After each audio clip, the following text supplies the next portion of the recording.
Herkese selamlar. Kapadokya'da Özkonak kasabasında İç Anadolu'nun en yaşlı ağaçlarından bir tanesi olan sapsız meşe ağacının yanındayız. Bu ağacın üzerindeki tabela eski bir tabela. Yaklaşık 30 yıllık bir tabela. Bu tabelada bile yaşı 520 yazıyor ki şu andaki yaşı yaklaşık 550. Yaklaşık 550 yaşında bir sapsız meşe ağacının şu anda altındayız. Bu ağaç Osmanlı'nın altın çağlarını görmüş bir ağaç. Peki nerede bu ağaç? Nevşehir ilinin Avanos ilçesine bağlı Özkonak kasabasında yer alıyor. Bakın ne kadar yüksek. Yer olarak Ceneviz Deresi diye geçen bir mevkide. Şimdi ben bu derenin içerisine iniyorum. Önceden bu deresi tabii gerçekten bir dereydi ve buradan mesela şu anda akan hala su sesini duyacaksınız. Bakın su sesi buradan geliyor.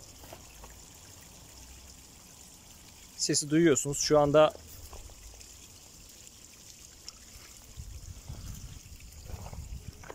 bundan binlerce yıl önce bu derenin gürül gürül aktığını düşünün. Bundan yüzlerce yıl önce de bu ağacın daha bir fidan olduğu dönemde burada serpilip büyüdüğünü düşünün. Ben bu videomda ana konum bu ağacı tanıtmak değil, bu ağacın başladığı noktadan sizi bu dere istikametinde yanımda bir yolculuğa çıkartacağım. Bu ağaç aslında başlı başına bir video konusu olabilir. Ancak Kapadokya bölgesinde çok da bilinmeyen bir bölgeyi birlikte gezmiş olacağız. İşte tüf kaya yapısından oluşmuş son derece eski yerleşim yerleri, mağaralar olarak ve onun dışında depolar olarak kullanılmış. Bir dönem insanların ev olarak kullanıldığı, kimi yerlerini ahır olarak kullandıkları yerler. Şimdi buradan iniyoruz. Burası böyle değildi. Sonradan dolduruldu. Yani şu an üzerine ayak bastığımız yer doldurma. Yoksa şu yan tarafta bakın derenin sesi hala geliyor.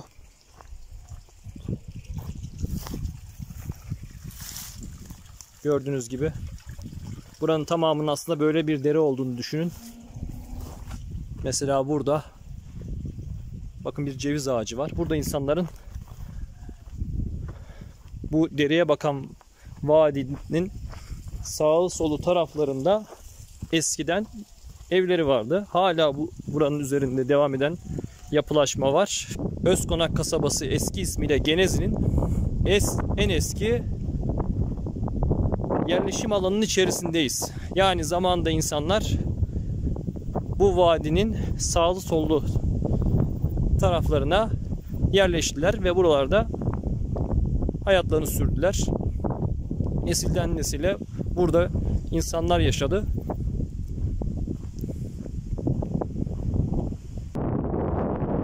Gördüğünüz gibi tüf kaya.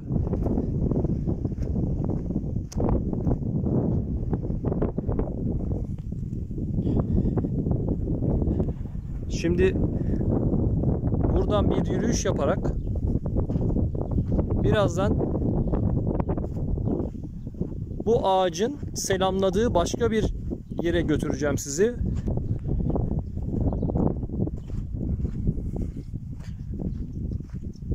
Bu vadinin bir ucunda İç Anadolu'nun en yaşlı ağaçlarından bir tanesi sapsız meşe ağacı bulunmaktayken öbür ucunda ise aslında bu vadi devam ediyor ama köy yerleşim yerinin tam ortasında bulunan kısımda vadi daralıyor ve oraya bir köprü yapılmış.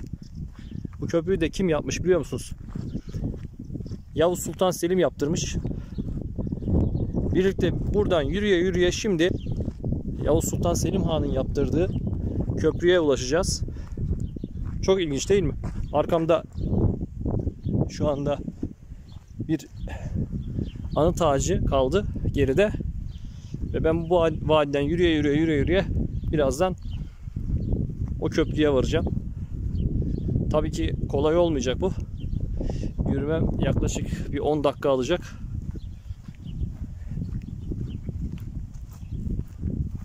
Ben bu sırada sizlere bu civarı göstermeye devam edeceğim. Bakın buraların içerisine girsek bazı mağaralardan girip kat kat yukarılara çıkabilirsiniz. Yani şuradan girecek olsanız şuraya, oradan buraya doğru içten içe geçen küçük tüneller var.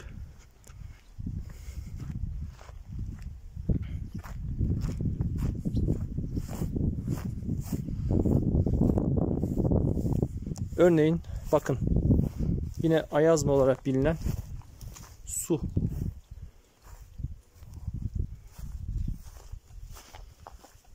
Bakın su kendi kendine nasıl damlıyor, görüyor musunuz? Bakın.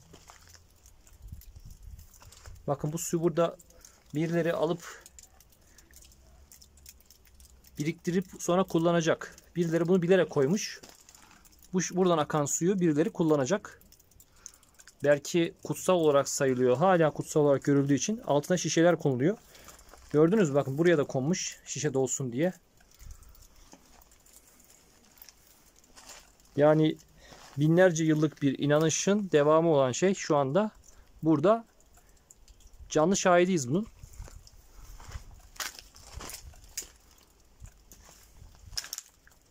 Bu şişeyi buraya koyup gidenler sonra da alacaklar. Ayazma suyunu artık ne amaçla faydalanacaklarsa, bunda ayrı bir inceleme konusu yapabiliriz tabii ki.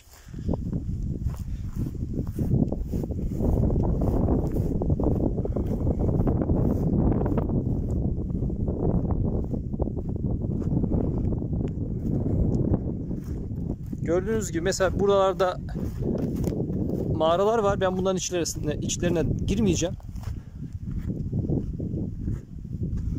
Şuradan girdiğiniz zaman devam eder. Bunların içerisinden böyle gider. Buradan gider. Buraya çıkar. Karşı tarafı görelim. Görüyor musunuz? Bakın.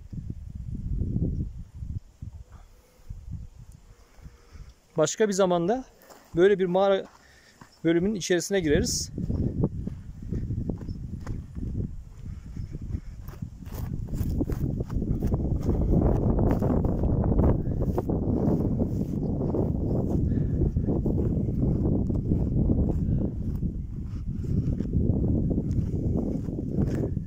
Bilinmeyen, fazla göz önünde bulunmayan Kapadokya'nın güzelliklerini birlikte görüyoruz arkadaşlar.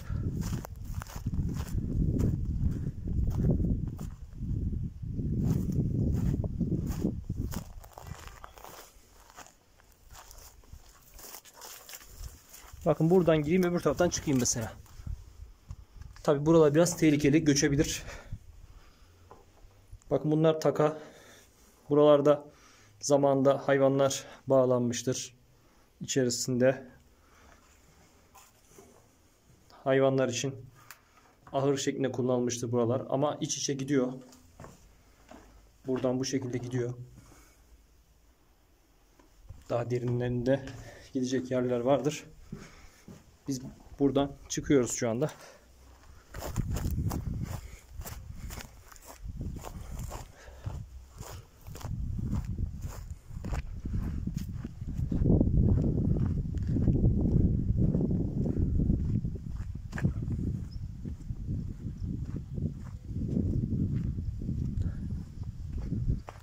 İç Anadolu normalde kuraktır ve tabii ki su çok kıymetlidir bundan dolayı.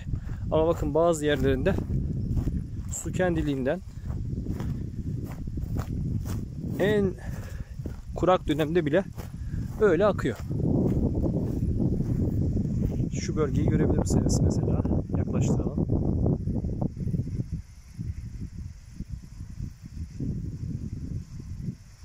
Bakın.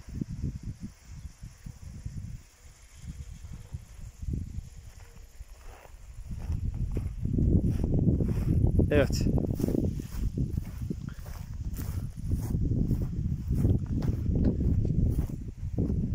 Vadi Çok geride kaldı benim başlangıç noktam şu anda.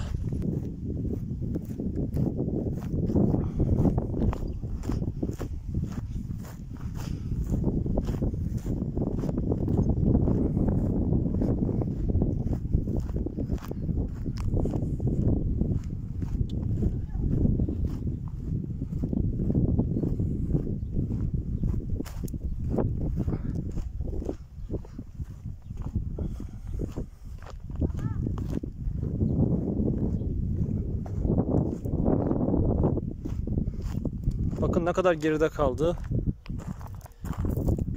Vadi kıvrılıyor. Anıt ağacının en üst tepeleri uzaktan gözüküyor. Çok çok uzaklardan. Adeta birazdan varacağım köprüyü, Yavuz Selim Han Köprüsü'nü selamlar gibi uzaktan gözüküyor.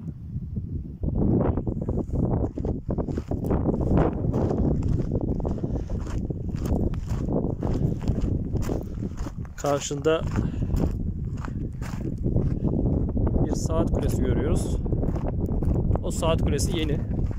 Tarihi bir yapı değil.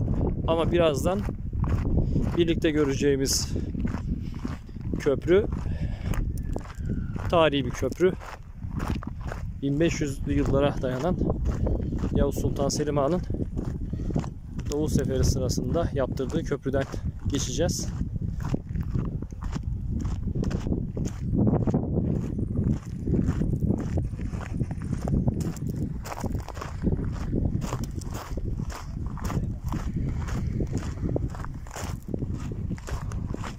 Buradan sonrası artık köy içi. Normal yerleşim yerlerini göreceksiniz.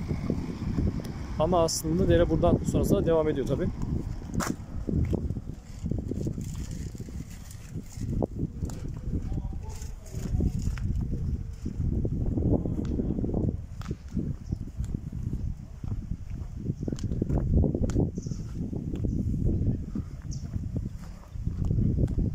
İşte köprü bu.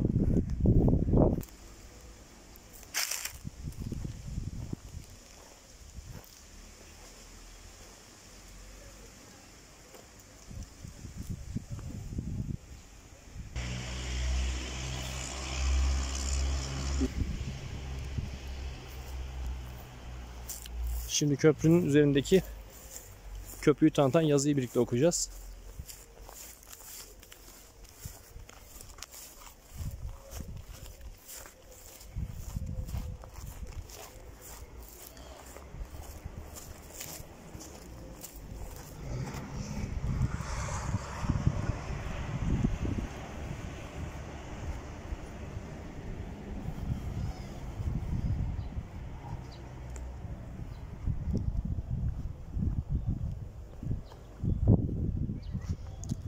Evet, Yavuz Sultan Selim Köprüsü 1514 yılına ait arkadaşlar bu köprü.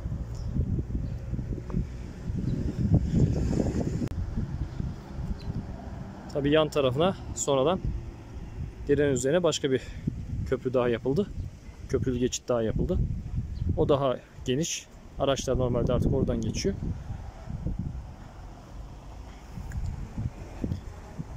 ...1978 yılında da onarımı yapılmış köprünün.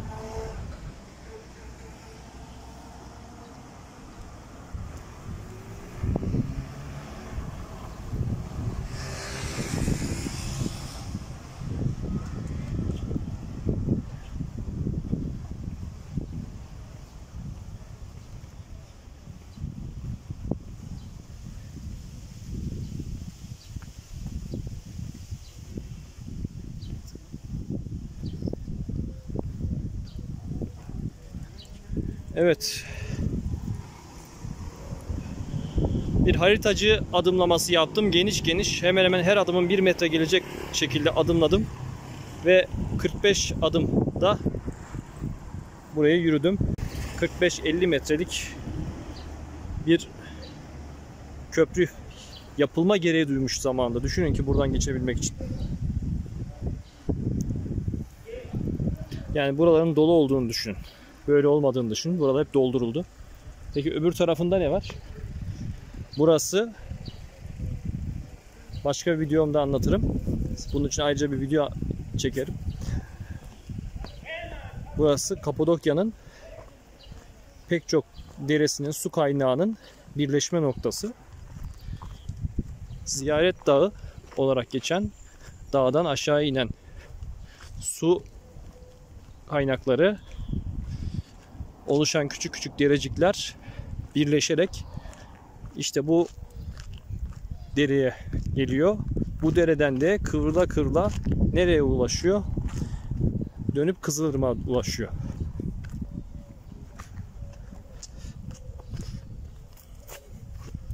Uydudan bakacak olursanız sanki bir elin parmakları gibi, hatta iki elin parmakları gibi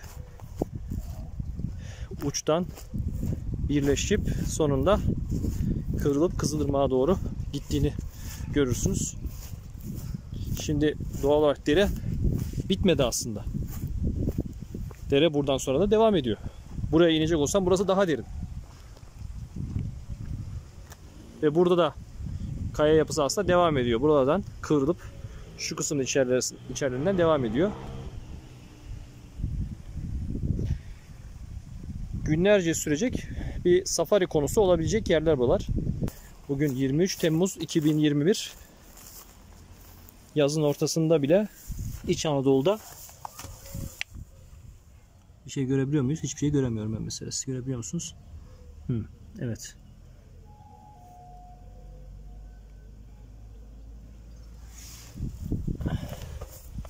Yavaş yavaş gözümüz alıştı ve içeride küçük bir mağara gördük. Değerli arkadaşlar, Nevşehir, Kapadokya, Özkonak kasabasından şu anda sizlere göstereceğim bunlar. Sizlere küçük bir tanıtım yapmak istedim. Hepinize teşekkür ediyorum videomu izlediğiniz için. İyi günler diliyorum. Ben Caner Tatlıcı. Sizlere kucak dolusu selamlar iletiyorum. Kendinize iyi bakın.